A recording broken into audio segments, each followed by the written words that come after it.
हाँ हेलो दोस्तों। तो देखो एक बार फिर आपका हार्दिक स्वागत है हमारे ऑनलाइन क्लासेस संभव ऑनलाइन क्लासेस में। और अपना जो टॉपिक था चैप्टर नंबर 2 साइंस का चैप्टर नंबर 2 चल रहा था आपके, जिसके अकॉर्डिंग मैंने मानव तंत्र में या फिर जैव तंत्र के अंदर आपको काफ़ी कुछ आपको मैंने बता दिया। जैसे पाचन तंत्र जो है वो हमारा कंप्लीट हो चुका था, उसके बाद में श्वसन तंत्र करवाया और उसके बाद में परिसंचरण तंत्र करवाया। ओके, कुछ बच्चों के कमेंट्स भी थे। एक कमेंट्स था उसके अंदर पेस मेकर का, तो वो उससे पहले वाला जो लेक्चर है उसके अंदर मैंने आपको कंप्लीट बता दिया और उससे ज़्यादा आपके सिलेबस में नहीं है। तो देखो अब हम आगे स्टार्ट करेंगे हमारे शरीर का एक ऐसा तंत्र जिसके अकॉर्डिंग हमारे को काफ़ी कुछ देखने को मिलेगा, काफ़ी कुछ सीखने को मिलेगा। और वो जो तंत्र है वो है हमारा उत्सर्जन तंत्र। तो देखो आज हम पढ़ेंगे उत्सर्जन तंत्र। ओके बेटा, तो देखो स्टार्ट करते हैं उत्सर्जन तंत्र को। तो देखो सबसे पहले उत्सर्जन जो तंत्र है उसको हम इंग्लिश के अंदर हमारी जो टर्म है वो यूज होती है excretory system. Okay, excretory system. Excretion का मतलब आप जानते हो अपशिष्ट पदार्थों को बाहर निकालना। एक्सक्रिएशन का मतलब क्या हुआ, किसी चीज को बाहर निकालना। तो देखो सबसे पहले हम स्टार्ट करेंगे एक्सक्रिएटरी सिस्टम। ओके बेटा, तो देखो लेता हूं आज एक नए टॉपिक के साथ उत्सर्जन तंत्र, जो बहुत ज़्यादा महत्वपूर्ण भी है और एग्जाम के अंदर इससे कई बार क्वेश्चन पूछे भी जाते हैं। ओके, बड़ा क्वेश्चन भी बनता है इससे और छोटा क्वेश्चन भी इससे बनता है। तो देखो एक्सक्रिएटरी सिस्टम हमारे कोई चैप्टर के अंदर ह्यूमन का एक्सक्रिएटरी सिस्टम पढ़ना है या ह्यूमन का हमें उत्सर्जन तंत्र पढ़ना है, उससे पहले कुछ बेसिक जानकारी के वास्तव में जो उत्सर्जन तंत्र होता है वो क्या चीज़ होती है। तो देखो स्टार्ट करते हैं हम। आपने देखा होगा हम बात कर रहे हैं किसी भी जीव की, हम ह्यूमन बींग्स के अलावा हम संपूर्ण जीव जगत की बात कर रहे हैं। जितने भी पृथ्वी के ऊपर जीव है उन जीवों के अंदर सबके अंदर ये प्रोसेस पाई जाती है कि जो अपशिष्ट पदार्थ होते हैं या जो अनुपयुक्त पदार्थ होते हैं या हानिकारक पदार्थ होते हैं उनको शरीर से बाहर निकाला जाता है। तो देखो उसके अकॉर्डिंग में अगर किसी भी जीव की अगर बात करता हूँ तो आपने देखा होगा कि जीव के अंदर क्या होता है, मेटाबॉलिक रिएक्शन होती है। पहले भी मैंने आपको बताया था कि हमारे शरीर के अंदर या फिर संपूर्ण जीव जगत में क्या होती है, उपापचयी क्रिया होती है। और ये जो उपापचयी जो क्रिया होती है वो क्या होती है, जिसके अकॉर्डिंग शरीर के अंदर विभिन्न प्रकार की रासायनिक अभिक्रियाएं होती है या रासायनिक प्रक्रियाएं होती है। जैसे पाचन तंत्र हुआ, श्वसन तंत्र हुआ, ओके, परिसंचरण तंत्र हुआ, या हम जो भोजन खा रहे हैं उस भोजन का हम पाचन हुआ, जो भी। तो इन संपूर्ण क्रियाओं के फलस्वरूप क्या होता है, इन संपूर्ण क्रियाओं को हम क्या बोलते हैं, मेटाबॉलिक रिएक्शन। तो सबसे पहले मैं यहीं से स्टार्ट करता हूँ कि कोई भी जीव होता है उस जीव के अंदर जो मेटाबॉलिक रिएक्शन होती है, किसी भी जीव के अंदर जो मेटाबॉलिक जो रिएक्शन होती है, इस मेटाबॉलिक रिएक्शन के अकॉर्डिंग क्या होता है कि हमने जो भोज्य पदार्थ लिए थे, मेटाबॉलिक रिएक्शन में क्या होता है कि हमने जो भोज्य पदार्थ लिए थे पोषण के रूप में, उन भोज्य पदार्थों का विघटन होता है। ओके, तो मैं यहाँ पे ये लिख सकता हूँ कि जो भोज्य पदार्थ है या पोषक पदार्थ जो है, उन पोषक पदार्थों का क्या हुआ, विघटन। मैं यहाँ पर केवल पोषक पदार्थों की बात क्यों कर रहा हूँ, क्योंकि जो उत्सर्जी पदार्थ बनेंगे जिनको शरीर से बाहर निकालना पड़ता है, वो उत्सर्जी पदार्थ हमारी जो मेटाबॉलिक रिएक्शन के अकॉर्डिंग हमने जो पोषण गेन किया है उस पोषण से ही वो चीज़ें बनती है जिनको हमारे को बाहर निकालना पड़ता है। ओके, तो देखो भोज्य पदार्थों को हमने लिया और लेने के बाद में उनमें क्या हुआ, पाचन की प्रोसेस हुई, जिसको हमने बोल दिया कि एज ए मेटाबॉलिक रिएक्शन हुई। और उसके दौरान क्या हुआ कि भोज्य पदार्थों का क्या हुआ, विघटन हुआ। अब जब भोज्य पदार्थों का जब विघटन होता है तो उस दौरान क्या होता है कि दो प्रकार की जो प्रक्रियाएं हैं वो संपन्न होगी। एक जो प्रक्रिया है वो क्या हुआ कि भोज्य पदार्थों के विघटन के दौरान क्या हुआ, कुछ ऐसे पदार्थ बने जो हमारे शरीर के लिए क्या थे, उपयोगी थे। तो इस विघटन के दौरान क्या हुआ, उपयोगी पदार्थ बने, उपयोगी जो पदार्थ है वो बने। अब उपयोगी जो पदार्थ बने हैं उन उपयोगी पदार्थों को तो क्या होता है, शरीर की जो कोशिकाएं होती है उनके द्वारा अवशोषित कर लिया जाता है या एब्जॉर्ब कर लिया जाता है। तो उनको तो क्या कर लिया जाता है, अवशोषित कर लिया जाता है। और बाद में फिर अनेक प्रकार की रासायनिक क्रियाओं के लिए, अनेक प्रकार की गतिविधियों के लिए उनको भेज दिया जाता है। तो इनकी मैं बात नहीं कर रहा हूँ, क्योंकि इनकी जो बात है हमने पाचन में कर ली है कि साहब उपयोगी जो पदार्थ होते हैं, प्रोटीन, विटामिन, कार्बोहाइड्रेट वगैरह है ना, एज ए ग्लूकोज वो अवशोषित किए जाते हैं। और करने के बाद में फिर जो ऑक्सीजन होती है, ऑक्सीजन के द्वारा फिर उनका क्या होता है, ऑक्सीकरण होता है। और ऑक्सीकरण होने के बाद में फिर क्या होता है, ऊर्जा का निर्माण होता है। तो ये चीज़ तो हमने पढ़ ली। अब हम जिस चीज़ को पढ़ेंगे वो चीज़ है कि कुछ मात्रा के अंदर अनुपयुक्त या अनुपयोगी पदार्थ भी बनेंगे। अनुपयोगी जो पदार्थ है वो भी इस प्रक्रिया में बनेंगे, ठीक है। अनुपयोगी पदार्थ बोल दो या उनको फिर हानिकारक पदार्थ बोल दो, ओके। तो ये जो हानिकारक पदार्थ है ये बनेंगे, या फिर ये जो प्रोसेस होगी जिसके दौरान एटीपी का निर्माण हुआ तो उसके अंतर्गत भी कई अनुपयोगी या अपशिष्ट या हानिकारक जो पदार्थ है वो बनते हैं। तो अब हमारा जो मेन टारगेट है वो है इन पदार्थों पे। तो ये जो पदार्थ बने हैं इन पदार्थों की हमारे शरीर में आवश्यकता नहीं है। यदि ये पदार्थ लंबे समय तक हमारे शरीर में रहते हैं तो ये बहुत ज़्यादा नुकसान पहुंचा सकते हैं। इसलिए इन अनुपयोगी पदार्थों को शरीर से बाहर निकालना क्या कहलाता है? उत्सर्जन कहलाता है। तो इन पदार्थों को क्या होगा? शरीर से बाहर निकालना, अपन को शरीर से बाहर निकालना। तो ये जो अनुपयोगी पदार्थ है या जो हानिकारक जो पदार्थ है उनको शरीर से बाहर निकालने की जो प्रक्रिया है वो क्या कहलाती है? हमारा उत्सर्जन कहलाती है, ओके। तो ये मेरा मेन टारगेट था कि उत्सर्जन की जो डेफिनेशन होती है वो क्या होती है कि हमारे शरीर में बनने वाले जो अनुपयोगी या जो हानिकारक पदार्थ है जिनको हम अपशिष्ट पदार्थ भी बोलेंगे, उन अपशिष्ट पदार्थों को शरीर से बाहर निकालना क्या कहलाता है? उत्सर्जन कहलाता है, ओके। अब देखो उत्सर्जन के अंदर जो बनने वाले जो पदार्थ थे वो क्या थे? उत्सर्जी पदार्थ, उत्सर्जी पदार्थ, ओके। और जो उत्सर्जी जो पदार्थ है वो कौन से होते हैं? अपशिष्ट पदार्थ, मैं कह सकता हूँ हानिकारक या अनुपयोगी पदार्थ। तो उत्सर्जी पदार्थ या मैं इसको ये कह सकता हूँ अपशिष्ट पदार्थ।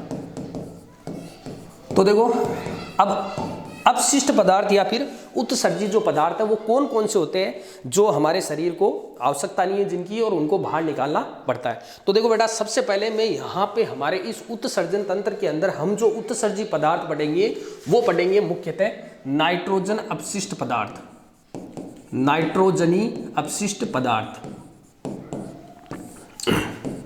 नाइट्रोजनी अपशिष्ट पदार्थ।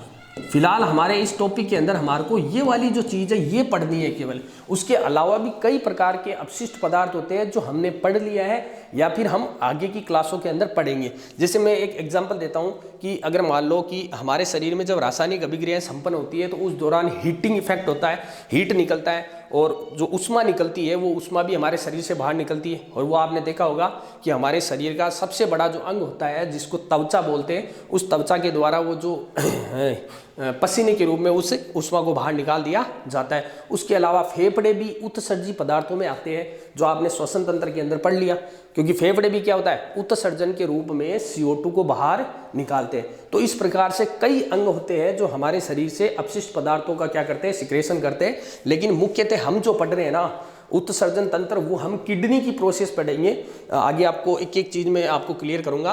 तो फिलहाल मैं बात कर रहा हूँ अब देखो एक चीज़ यहाँ पे और नोट करना कि उत्सर्जी पदार्थों के रूप में तो मल भी होता है, लेकिन हमने पाचन के अंदर उसको पढ़ लिया, वो भी एक प्रकार का उत्सर्जी पदार्थ है। तो उसको भी हम मल को भी पाचन के रूप में हमने पढ़ लिया और पाचन तंत्र के अंदर वो उत्सर्जन कर दिया उसका। तो अब हमारे को जो बेसिकली जो पढ़ना है वो पढ़ना है ब्लड के अंदर जो घुलित जो अपशिष्ट पदार्थ है जिनकी हमें रिक्वायरमेंट नहीं है उस चीज़ के बारे में पढ़ना है।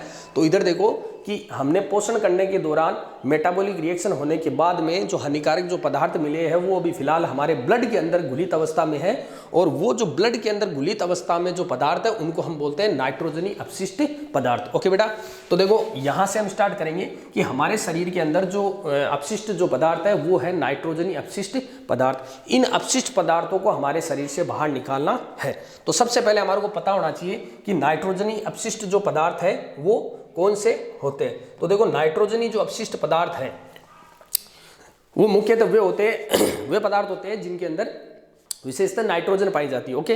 और जो नाइट्रोजन पाई जाने वाली जो पदार्थ है वो हमारे मुख्य रूप से 3 प्रकार के हम यहाँ पे पढ़ेंगे। तो देखो नाइट्रोजनी अपशिष्ट पदार्थों के अंदर हम मुख्य रूप से 3 प्रकार के नाइट्रोजनी अपशिष्ट पदार्थ पढ़ेंगे। नंबर 1 है अमोनिया।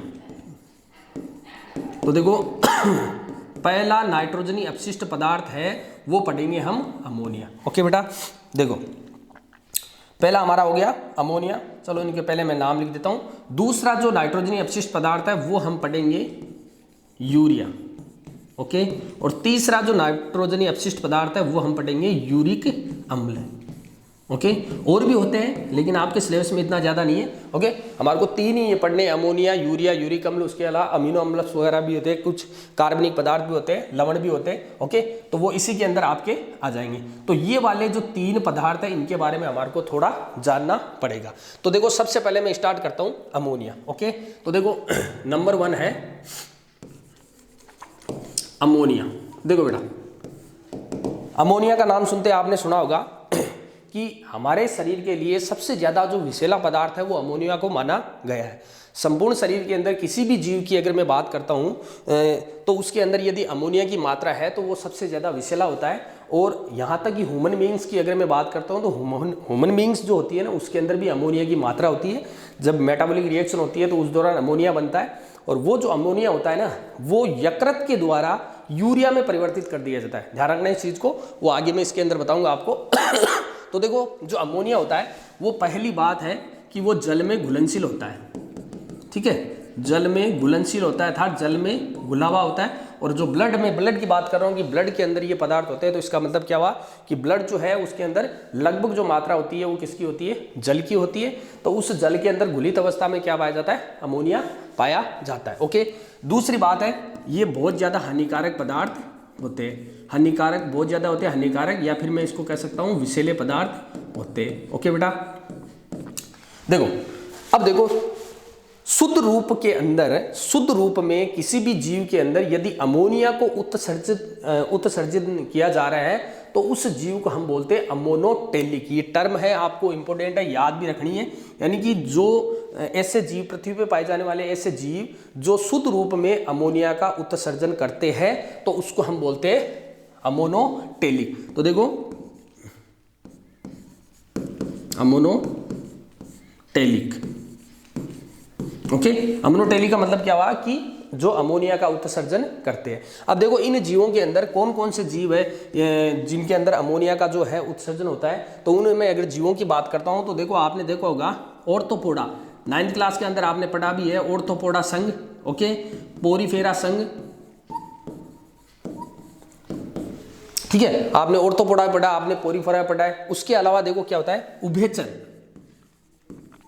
उभयचर जीव। लेकिन संपूर्ण, ये बहुत इंपॉर्टेंट है, याद रखना, कंपटीशन लेवल का क्वेश्चन भी बनता है। उभयचरों के अंदर अमोनिया का उत्सर्जन होता है लेकिन किस प्रकार के उभयचरों में, वे उभयचर जो टेडपोल अवस्था में पाए जाते हैं। ध्यान रखना टेडपोल का मतलब क्या हुआ, छोटा बच्चा, या मैं भ्रूण की बात कर रहा हूं, बिल्कुल छोटा एक महीन जो भ्रूण होता है उस भ्रूण के द्वारा, उभयचरों के अंदर जो भ्रूण होता है उस भ्रूण के द्वारा या फिर टेडपोल के द्वारा अमोनिया का उत्सर्जन होता है। वयस्क अवस्था के अंदर जो है इसका अमोनिया का उत्सर्जन नहीं होता है। वयस्क अवस्था के अंदर किसका होता है यूरिया का। ओके अब देखो उसके अलावा देखो आपको और भी एग्जाम्पल मिलेंगे। जैसे हम कहते हैं बोनीफिश का नाम सुना होगा आपने, बोनीफिश कहते हैं। और बोनीफिश का मतलब क्या होता है, बोनी का मतलब अस्थिल मछलियाँ। जो अस्थिल जो मछलियाँ होती है उनके अंदर भी क्या होता है, इस अमोनिया का उत्सर्जन होता है। ओके उसके अलावा फ्रेश वाटर जो फिश होती है ना, फ्रेश वाटर फिश जिसको हम क्या बोलते हैं, अलवणीय जलीय मछलियाँ, अलवणीय जलीय मछलियाँ। तो देखो ये एग्जाम्पल है जो कई बार पूछ लिए जाते हैं। तो इन संपूर्ण जीवों के अंदर, ये जो आपको मैंने बताया, इन संपूर्ण जीवों के अंदर क्या होता है, अमोनिया का उत्सर्जन होता है। ओके बेटा अब देखो अगला चलते हैं। नेक्स्ट हमारा टॉपिक है यूरिया का उत्सर्जन। तो देखो दूसरा है यूरिया, और ये हमारे लिए इंपॉर्टेंट भी है। क्यों? क्योंकि इसके अंदर हम आएंगे और हम ह्यूमन की बात कर रहे हैं, स्तनधारियों की बात कर रहे हैं। तो स्तनधारियों के अंदर सबसे महत्वपूर्ण जो पदार्थ होता है, यूरिया जो है वो उत्सर्जी पदार्थ है और यूरिन के रूप में उसका उत्सर्जन होता है। तो देखो यूरिया क्या है, इसकी अगर मैं बात करता हूं तो ये भी क्या होता है, जल में घुलनशील होता है। ओके हानिकारक होता है लेकिन अमोनिया से ज्यादा नहीं होता। ठीक है अमोनिया की तुलना में कम ये हानिकारक होता है। भाई हानिकारक होता है तभी तो इसको बाहर निकालना पड़ता है। ओके जिसको हम डायलाइसिस बोलते हैं, आपने देखा होगा है ना, यूरिया जो है वो डायलाइसिस प्रोसेस के द्वारा बाहर निकाला जाता है। ओके तो देखो जल में घुलनशील होता है और उसके अलावा क्या होता है, अमोनिया से कम हानिकारक होता है। अब देखो क्या होता है कि जो यूरिया होता है वो यूरिया हमारे शरीर के अंदर मेटाबॉलिक रिएक्शन के दौरान डायरेक्टली नहीं बनता है। इस चीज को ध्यान रखना, हमारे शरीर के अंदर जो मेटाबॉलिक जो रिएक्शन होती है, उन मेटाबॉलिक रिएक्शन के दौरान बनने वाला जो पदार्थ है वो होता है अमोनिया। ओके, हमारे शरीर के अंदर अमोनिया ही बनेगा, पहले भी मैंने आपको बताया था। और जो ये अमोनिया होता है, उस अमोनिया को चेंज कर दिया जाता है यूरिया के अंदर, और करने वाला जो अंग है वो होता है हमारा यकृत या लीवर। तो आप समझ गए होंगे कि यकृत या लीवर के द्वारा जो अमोनिया है उसको यूरिया के अंदर परिवर्तित कर दिया जाता है। ओके, अब देखो जो जीव अमोनिया का उत्सर्जन करते हैं उसको हमने अमोनोटेलिक कहा था। उसी प्रकार जो यूरिया है, उस यूरिया का उत्सर्जन करने वाले जो जीव है उनको क्या बोलेंगे? यूरियोटेलिक। याद रखना, यूरियोटेलिक। और ये जो प्रोसेस होती है ये होती है यूरियोटेलिज्म। ठीक है, तो यूरियोटेलिक वे जीव जो यूरिया का उत्सर्जन करते हैं। ओके, अब देखो कहाँ कहाँ या कौन कौन से जीवों के अंदर जो यूरिया है वो उत्सर्जित पदार्थों के रूप में आपको मिलेगा। तो सबसे पहले तो मैं बात करता हूँ, हमारी बात करते हैं जैसे हम स्तनधारी है। ओके, स्तनधारी जो जीव है, जो ह्यूमन बीइंग्स होती है वो किस में आती है? स्तनधारियों में। उसके अलावा कुछ जो सरीसृप होते हैं, है ना, कुछ सरीसृप जो जीव होते हैं उनके अंदर भी क्या पाया जाता है? यूरिया पाया जाता है। ओके, उसके अलावा मैंने बताया था आपको उभयचर की अगर मैं बात करता हूँ, जो स्थलीय जीव है उभयचर, और उभयचर के अंदर भी कौन सा? वयस्क उभयचर, एडल्ट। ओके, टेडबोल अवस्था या फिर भ्रूण अवस्था थी, उसके अंदर किसका हो रहा था? अमोनिया का।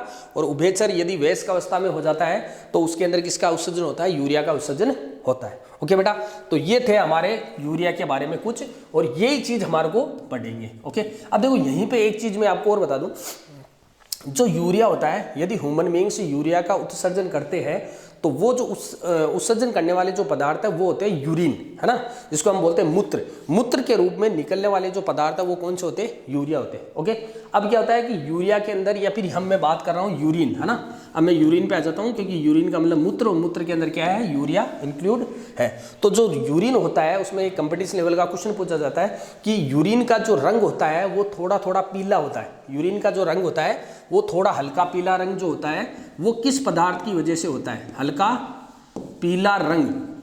ठीक है, हल्का पीला जो रंग है यूरिन का वो किस पदार्थ की वजह से होता है? वो होता है, एक पदार्थ होता है जिसका नाम है यूरोक्रोम। ध्यान रखना, यूरोक्रोम। ये जो पदार्थ होता है, इस यूरोक्रोम पदार्थ की वजह से क्या होता है? यूरिन का जो रंग है वो हल्का पीला होता है। और ये जो यूरोक्रोम है वो कहाँ से मिलता है? ये यूरोक्रोम मिलता है, इसकी जो डिस्करी उत्पत्ति होती है वो होती है हमारे शरीर का जो हीमोग्लोबिन होता है ना, हीमोग्लोबिन जब ब्रेक डाउन होता है, टूटता है, हीमोग्लोबिन का ब्रेकडाउन होता है। अब हीमोग्लोबिन का ब्रेकडाउन का मतलब क्या हुआ? आपने देखा होगा कि आरबीसी जो है वो टूटती रहती है उसका जीवन काल 120 दिन का माना जाता है। तो उसके अकॉर्डिंग जब आरबीसी टूटती है तो इसका मतलब क्या है? हीमोग्लोबिन भी टूटता है, या कई प्रकार की जो रासायनिक अभिक्रिया करता है जिसके दौरान ऑक्सीजन को वो पकड़ता है। तो पकड़ने के बाद में ऑक्सीजन हीमोग्लोबिन से जुड़ गई, तो इसका मतलब क्या हुआ कि अब वो ऑक्सीजन काम में आएगी, तो वहाँ पर उसका क्या होगा? टूटना होगा या फिर ब्रेकडाउन होगा। तो उस दौरान क्या होता है? हीमोग्लोबिन के टूटने से यूरोक्रोम बनता है, और ये ब्लड के अंदर ही है, तो ब्लड के अंदर है तो ब्लड के अंदर भी यूरिया होता है। तो यूरिया है, यूरिया से यूरिन का निर्माण होगा, और उस यूरिन के अंदर क्या होता है? हीमोग्लोबिन के जो कंटेंट है वो मिले होते हैं, जिसकी वजह से क्या होता है? यूरिन का जो रंग है वो पीला होता है। ओके बेटा, तो ये एक छोटा सा आइडिया था, एक कंपटीशन लेवल का क्वेश्चन था जो मैंने आपको बता दिया। अब देखो तीसरा जो उत्सर्जित पदार्थ है वो होता है हमारा यूरिक एसिड या यूरिक अम्ल। हाँ बेटा देखो, यूरिक अम्ल, देखो जिस प्रकार से अमोनिया पड़ा, यूरिया पड़ा, उसी प्रकार से एक और उत्सर्जित पदार्थ होता है जिसको हम बोलते हैं यूरिक अम्ल। अब एक चीज यहाँ पे मैं आपको बता दूं कि यूरिन का जब उत्सर्जन होता है तो उस यूरिन के अंदर कुछ मात्रा में यूरिक अम्ल भी पाया जाता है। इसका मतलब क्या होता है? ह्यूमन बीइंग्स के अंदर भी क्या होता है? यूरिक अम्ल का निर्माण होता है। लेकिन बेसिकली कि केवल और केवल यूरिक जो अम्ल है उसका जो उत्सर्जन है वो किनके द्वारा किया जाता है, वो हमारे को यहाँ पे पढ़ना है। तो देखो जिस प्रकार से अमोनिया हमारे लिए विषैला पदार्थ है, उसी प्रकार से यूरिक अम्ल भी क्या है? विषैला पदार्थ है। लेकिन ये जो चीज होती है ना, ये चीज जल में घुलनशील नहीं होती, जल में अघुलनशील होता है। ये क्या होता है? जल में अघुलनशील होता है। इसका मतलब क्या हुआ कि ये जो पदार्थ है ये किसके रूप में पाया जाता है? पेस्ट के रूप में पाया जाता है। पेस्ट के रूप में पाया जाता है। छोटी छोटी गोलियां होती है। जैसे मैं पेस्ट की अगर बात करता हूं तो मैं आपको बता दूं, जैसे पक्षी जो वर्ग होता है, पक्षियों के अंदर जो बीट होती है, आपने सुना होगा पक्षियों की जो बीट होती है ना, वो बीट ही पेस्ट के रूप में होती है। आपने देखो छोटी छोटी पेस्ट के रूप में होती है ना, जैसे कोलगेट वगैरह पेस्ट होता है उसके रूप में होती है। तो उसके अंदर सर्वाधिक मात्रा में यूरिक अम्ल पाया जाता है। कुल मिला के वो जो पेस्ट होता है या जो बीट होती है, वो बीट क्या होता है, यूरिक अम्ल ही है। ओके, तो ये जो पेस्ट के रूप में होता है, ये कहाँ किन किन जीवों के अंदर सर्वाधिक मात्रा में या फिर मुख्यतः पेस्ट के रूप में यूरिक अम्ल का उत्सर्जन होता है, तो उसके अंदर आपको मिलेंगे यहाँ पे पक्षी वर्ग। मैं बात कर लेता हूँ पक्षी वर्ग की। जो पक्षी वर्ग होता है, उन सभी पक्षी वर्ग के जो पक्षी होते हैं उनके अंदर क्या होता है, यूरिक अम्ल का उत्सर्जन होता है। ओके, उसके अलावा जैसे जो जलीय जीव होते हैं जलीय जीव जिसके अंतर्गत आपने देखा होगा घोंघा है ना, कीड़े, कुछ कीट होते हैं, उन कीटों के अंदर, घोंघे के अंदर, तो ऐसे छोटे सूक्ष्म जो जीव होते हैं उनके अंदर क्या पाया जाता है, यूरिक अम्ल पाया जाता है। तो ये था हमारा यूरिक अम्ल। अब जो जीव यूरिक अम्ल का संश्लेषण करते हैं या उत्सर्जन करते हैं, उन जीवों को हम क्या बोलेंगे, यूरेकोटेलिक। यूरेकोटेलिक, तो याद रखना ये टर्म तीनों के अंदर है, अमोनोटेलिक है ना, यूरियोटेलिक, और ये यूरिक अम्ल है तो इसको जो उत्सर्जन करते हैं उसको हम क्या बोलते हैं, यूरेकोटेलिक कहते हैं। ओके, तो ये था हमारा एक बेसिक आइडिया। तो आपने समझ लिया होगा कि हमारे शरीर से हमारे को इस तरीके से उत्सर्जन पदार्थों का किया जाता है। ओके बेटा, अब देखो हम हमारा स्टार्ट करते हैं, मेन जो टॉपिक है वो स्टार्ट करते हैं हमारा उत्सर्जन तंत्र, और किसका, मानव का। अब हम पढ़ेंगे मानव उत्सर्जन तंत्र। इतनी देर मैंने आपको एक बेसिक आइडिया दिया था, और अब हमारा जो मेन टॉपिक है वो हम स्टार्ट करेंगे मानव उत्सर्जन तंत्र। ओके बेटा, तो देखो मुख्यतः आपने देखा होगा कि ह्यूमन बींग्स के अंदर जो उत्सर्जन जो तंत्र होता है वो हम किस रूप में पढ़ते हैं, वो पढ़ते हैं हम किडनी के रूप में। हमारे शरीर का जो मुख्य उत्सर्जन तंत्र या हमारी इकाई होती है वो होता है हमारी किडनी। ओके, तो हम इसके अंदर जो पढ़ेंगे वो किडनी के बारे में पूरी प्रोसेस पढ़ेंगे। तो उससे पहले मैं बता दूं कि मानव उत्सर्जन जो तंत्र है उसको दो भागों में बांट रखा है। ओके, थोड़ा मैं आइडिया दे दूं आपको, मानव उत्सर्जन जो तंत्र है उसको दो भागों में बांट रखा है। पहला है मुख्य भाग, जिस तरीके से हमने बाकी के जो अंग पढ़े थे, तंत्र पढ़े थे, उसी तरीके से हम इसको पढ़ेंगे। उनके अंदर भी आपने देखा होगा कि एक मुख्य भाग होता है, मुख्य अंग होता है, और दूसरे सहायक अंग होते हैं। तो यदि ह्यूमन एक्सक्रिएटरी सिस्टम की अगर बात करता हूं, ह्यूमन एक्सक्रिएटरी सिस्टम, तो ह्यूमन एक्सक्रिएटरी सिस्टम को दो भागों में बांट रखा है, और उसके अंदर जो पहला भाग है वो होता है हमारा मुख्य भाग, और उस मुख्य भाग के अंदर हम जो पढ़ेंगे वो पढ़ेंगे वक्र या किडनी को। ओके, वक्र या किडनी। देखो यहाँ किडनीज लिखा हूं, क्योंकि किडनीज इसलिए लिख रहे हैं क्योंकि वक्र की संख्या कितनी होती है, दो होती है, इसलिए ये क्या हो गया, किडनी। ओके, इसके अंदर केवल एक ही भाग इंक्लूड है, हमारा कौन सा है, किडनी वाला भाग। ओके, दूसरा देखो सहायक अंग। अब हमारे को सहायक अंगों के अंदर किन किन अंगों को पढ़ना है वो देखो। नंबर 1 किडनी है। जो किडनी होती है वो किडनी ओपन होती है मूत्र वाहिनी में। देखो इसके अंदर हम पढ़ेंगे एक मूत्र वाहिनी, एक एक चीज हम लेंगे, और मूत्र वाहिनी को हम क्या बोलते हैं, यूरेटर, इंग्लिश में हम बोलते हैं यूरेटर। ये टर्म भी आपको याद रखनी है बेटा, बहुत इंपॉर्टेंट है। ओके, यूरेटर या फिर मूत्र वाहिनी। मूत्र वाहिनी जो होती है वो खुलती है हमारे मूत्राशय के अंदर। ओके, एक पेशी अंग होता है हमारे शरीर में जो श्रोणी मेखला के अंदर स्थित होता है, जगन हड्डी के पीछे, उसको हम बोलते हैं मूत्राशय, जिसको हम इंग्लिश में बोलते हैं यूरिनरी ब्लैडर। नाम सुना होगा आपने, ब्लैडर है ना। एक तो होता है गाल ब्लैडर, एक होता है यूरिनरी ब्लैडर।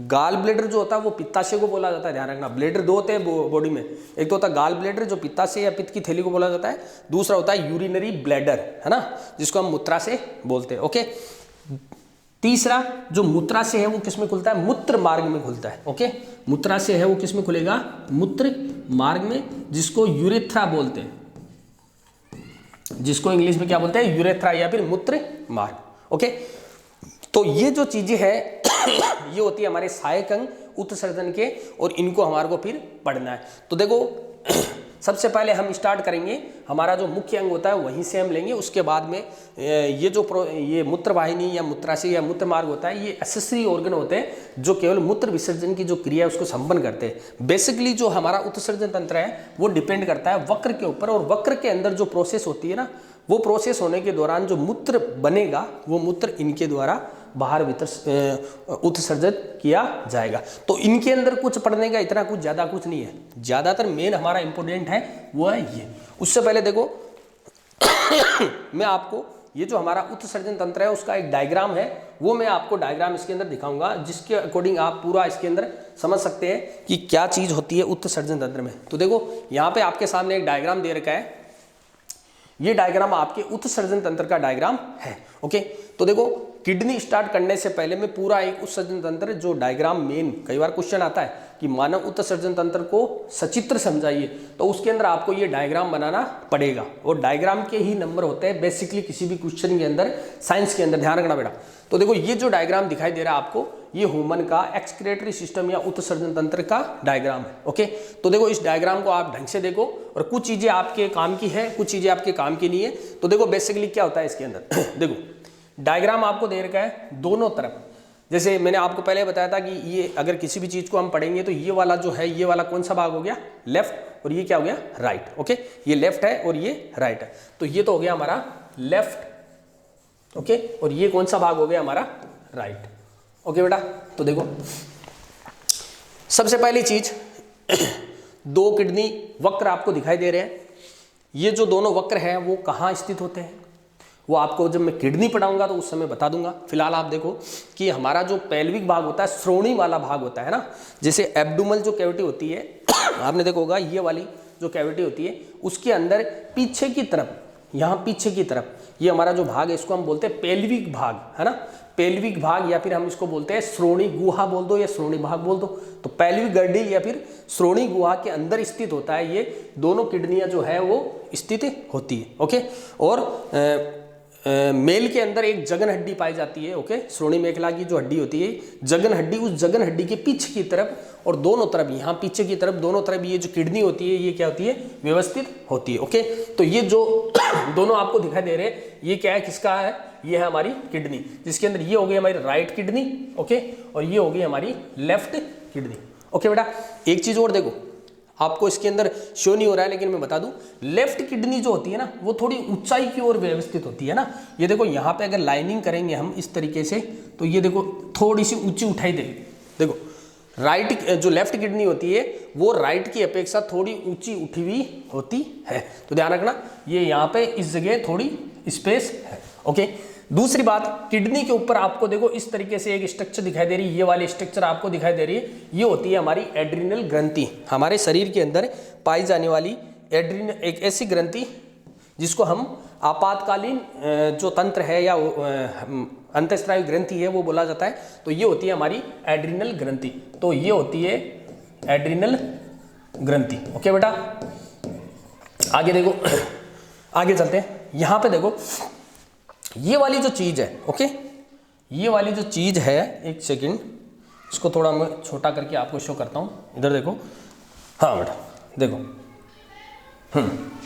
अब देखो यहाँ पे आपको दो प्रकार की नलिकाएं दिखाई दे रही, ये समझना आपके लिए बहुत ज्यादा इंपॉर्टेंट है बेटा, क्योंकि ये जो डायग्राम है आगे आपके कनेक्ट होगा, परिसंचरण तंत्र से कनेक्शन है इसका, और वो कनेक्शन यदि आप समझ गए तो आपका उत्सर्जन तंत्र कंप्लीट हो गया। तो सबसे पहले इसको थोड़ा ध्यान से देखना, यहाँ पे दो ट्यूब आपको दिखाई दे रही है, एक तो ये रही और एक यह रही। देखो अब इन ट्यूबों को हम क्या बोलते हैं, देखो ये वाली जो ट्यूब आपको दिखाई दे रही है इसको हम बोलते हैं सुपीरियर वेना कोवा, इसको हम बोलते हैं superior vena cava.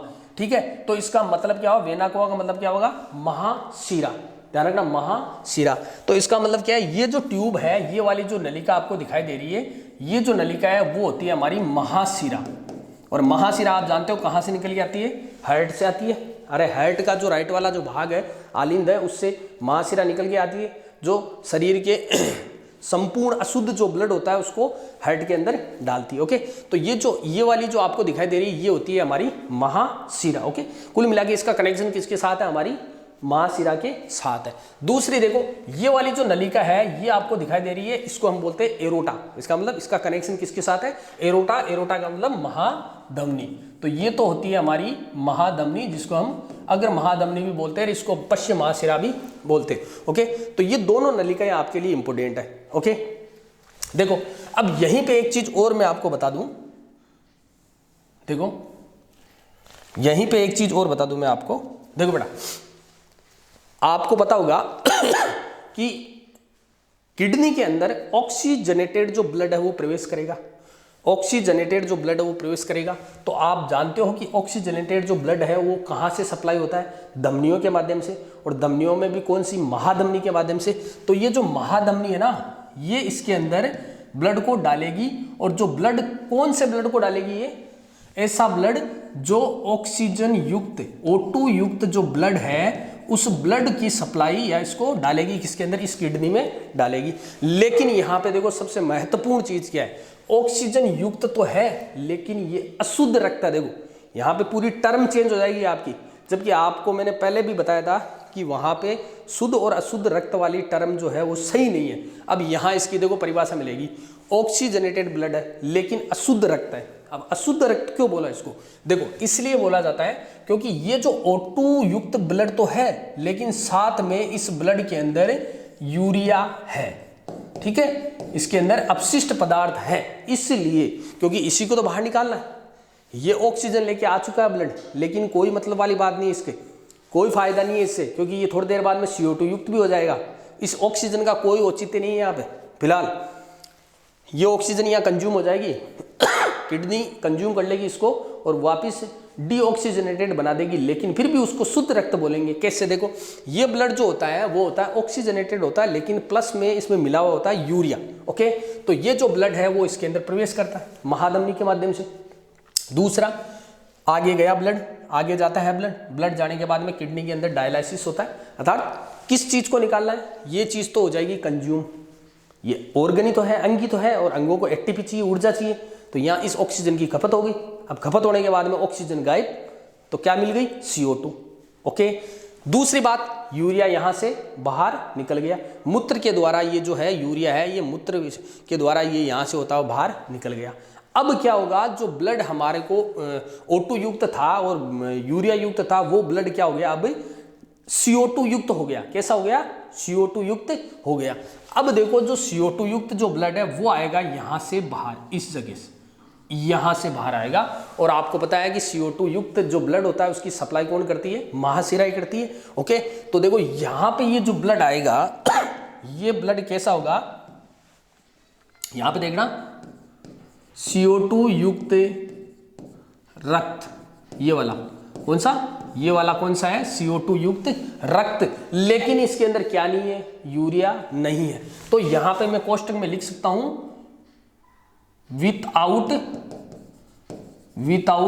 Urea. Okay, समझ गए मेरी बात? इसका मतलब यूरिया जो है वो गायब हो चुका है, लेकिन CO2 इंक्लूड हो चुकी है, इसलिए इस रक्त को हम क्या बोलते हैं? CO2 युक्त रक्त, जो महाशिरा के माध्यम से बाहर आएगा और बाद में कहां जाएगा आपको पता है? महाशिरा के माध्यम से वापिस हार्ट के पास जाएगा। हार्ट का जो राइट आलिंद है उसके अंदर जाएगा, राइट आलिंद से फिर राइट नीले में, राइट नीले से फिर बाद में पल्मोनरी जो होती है धमनी, उसके माध्यम से कहाँ जाएगा? फेफड़ों के पास। फेफड़ों के पास जो ब्लड जा रहा है अभी वो कैसा है बताओ? CO2 युक्त है, यूरिया नहीं है उसके अंदर, और वो ब्लड वापस उसके द्वारा वापस क्या होगा? CO2 युक्त से O2 युक्त होगा, ऑक्सीजन आएगी उसके अंदर, ऑक्सीजन युक्त ब्लड वापस लेफ्ट हार्ट के अंदर आएगा और फिर महाधमनी के माध्यम से शरीर के प्रत्येक भाग में पहुंचेगा। ओके, तो आगे की प्रोसेस आप समझ गए होंगे। तो ये थी हमारी महाशिरा और महाधमनी। अब देखो आगे देखो, ये जो आपको महाशिरा दिखाई दे रही है, ये महाशिरा आगे जाने के बाद में दो ओपनिंग देती है। एक देखो हमारी जो राइट किडनी और एक हमारी लेफ्ट किडनी, ये दोनों जो ओपनिंग देती है, यहाँ पे इस महाशिरा का जो नाम है वो चेंज हो जाएगा। और यहाँ पे इसको हम, है तो वेन ही, है तो ये शिरा ही, लेकिन इसको यहाँ पे क्या बोलेंगे? शिरा, लेकिन किडनी में प्रवेश कर चुकी है तो इसको बोलते हैं रीनल वेन। समझ गए? इसको क्या बोलते हैं? Renal vein. तो इसका नाम हो गया वक्रीय शिरा। इसका नाम क्या हो जाएगा? यहीं पे मैं लिख देता हूं, इसका नाम है वक्रीय शिरा या फिर रीनल वेन। ओके, एक इधर होगी और एक इधर होगी, ये वाली देखो, ये दोनों किडनियों के अंदर ओपन हो गई। दूसरी बात है कि जो ब्लड है, जो O2 जनरेटेड जो ब्लड है वो इसके अंदर प्रवेश करेगा तो महाधमनी के माध्यम से प्रवेश कर रहा है, तो महाधमनी भी फिर आगे जाने के बाद में देखो 2 ओपनिंग हो रही है, महाधमनी की भी यहाँ पे 2 ओपनिंग हो जाएगी। देखो ये महाधमनी है, इसकी 2 ओपनिंग, ओके, एक ये रही और एक ये रही, ओके। तो ये वाली चीज है, ये कहलाएगी तो धमनी ही, लेकिन इसका नाम क्या हो जाएगा, वक्रीय धमनी। तो ये वाली क्या हो जाएगी, वक्रीय धमनी। देखो ये लिखा हुआ, ये क्या हो गई, वक्रीय धमनी या फिर रीनल आर्टरी। तो ये हो गई हमारी 2 प्रकार की धमनियां। वही चीज है, देखो वही धमनी है, वही सिरा है, लेकिन उनका नाम चेंज हो गया कि रीनल जो वर्ड है ना, याद रखना, रीनल जो वर्ड है ये टर्म हमारे वक्र के लिए यूज की जाती है ना, किडनी जो होती है उसके लिए ये टर्म यूज की जाती है रीनल, ओके। जैसे लंग्स के लिए पल्मोनरी देखा होगा, पल्मोनरी वेन, पल्मोनरी आर्टरी। तो पल्मोनरी जो टर्म है वो फेफड़ों के लिए यूज की जाती है, उसी प्रकार से रीनल जो टर्म है वो वक्र के लिए यूज की जाती है। तो इसको हमने क्या बोल दिया, रीनल वेन और रीनल आर्टरी, ओके बेटा। आगे चलते हैं, देखो ये किडनी के अंदर प्रवेश कर गया। अब देखो यहाँ पे इस किडनी से ये एक नलिका निकल रही है, दिख रही है आपको, किडनी से पतली पतली ये नलिका निकल रही है, 20 से 25 सेंटीमीटर लंबी होती है। इसको हम बोलते हैं मूत्र वाहिनी, जिसको मैंने क्या बोला था, यूरेटर। क्या बोलते हैं इसको, मूत्र वाहिनियां। 25 सेंटीमीटर लंबाई की ये नलिकाएं होती है जो केवल मूत्र को इस किडनी से बाहर निकाल के मूत्राशय के अंदर डाल देती है। तो लास्ट वाला जो ऑर्गन है ये हो गया यूरिनरी ब्लैडर, जिसको हमने क्या बोला था, मूत्राशय। तो आपको दिखाई दे रहा है एक पेशीय संरचना जिसको हम क्या बोलते हैं, मूत्राशय बोलते हैं। तो ये देखो यहाँ पे ये मूत्राशय आ गया, ओके। और मूत्राशय के बाद में लास्ट जो हमारी जो संरचना थी जिसको हमने क्या बोला था, यूरिथ्रा, या फिर हमने क्या बोला था इसको, मूत्र मार्ग। ये क्या होता है हमारा, मूत्र मार्ग। तो ये था हमारा शरीर का उत्सर्जन तंत्र, ओके। ये हमारे बॉडी का क्या है, उत्सर्जन तंत्र। तो ये चीजें हमारे को इसके अंदर पढ़नी है, ओके बेटा। तो ये था हमारा उत्सर्जन तंत्र। अब हमारा जो मेन जो टॉपिक है उसका जो पहला जो अंग है जिसकी मैं बात कर रहा हूँ, किडनी की, तो वो हमें अब आगे को पढ़ना है, ओके। तो किडनी को हम विस्तार से पढ़ेंगे क्योंकि किडनी ही है जो इस चैप्टर को पूरा एंड करेगी, क्योंकि किडनी के अंदर आपको नेफ्रॉन भी पढ़ने को मिलेगा। नेफ्रॉन के अकॉर्डिंग आपको मूत्र विसर्जन, मूत्र निर्माण की प्रक्रिया भी समझने को मिलेगी, और आपका जो ये टॉपिक है वो किडनी के रूप में ही खत्म हो जाएगा। तो अगले लेक्चर के अंदर हम पढ़ेंगे विस्तार से किडनी की स्ट्रक्चर, किडनी की संरचना, और प्लस में मूत्र निर्माण की प्रक्रिया या फिर नेफ्रॉन की क्रियाविधि या नेफ्रॉन की संरचना, ओके। तो आज के लिए इतना काफ़ी है, और फिर आपसे वापस मिलेंगे अगले टॉपिक के साथ, अगले लेक्चर के साथ, ओके बेटा। Thank you.